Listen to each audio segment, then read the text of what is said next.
हे वत्स तुम्हें वनवास दिया मैंने ही, अब उसका प्रत्याहार किया मैंने ही। पर रघुकुल में जो वचन दिया जाता है, लौटा कर वह कब कहाँ लिया जाता है। क्यों व्यर्थ तुम्हारे प्राण खिन्न होते हैं, वे प्रेम और कर्तव्य भिन्न होते हैं। जाने दो निर्णय करे भरत ही सारा, मेरा अथवा है कथन यथार्थ तुम्हारा।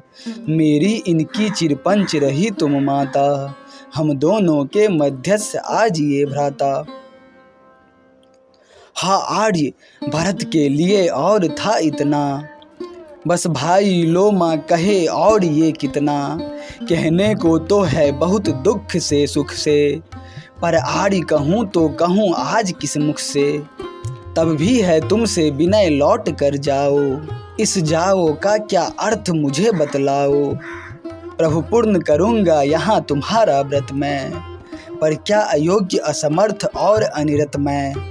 यह सुनना भी है पाप भिन्न हूँ क्या मैं, इस शंका से भी नहीं खिन्न हूँ क्या मैं।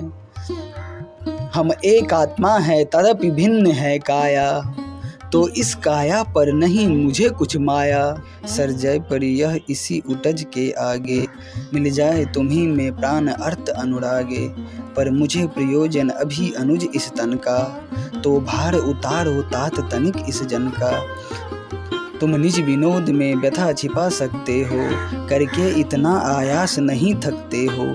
पर मैं कैसे किस लिए सहूँ यह इतना, मुझ जैसे मेरे लिए तुम्हें यह कितना। शिष्टागम निष्फल नहीं कहीं होता है, वन में भी नागर भाव बीज बोता है। कुछ देख रही है दूर दृष्टि मति मेरी, क्या तुम्हें इष्ट है वीर विफल गति मेरी।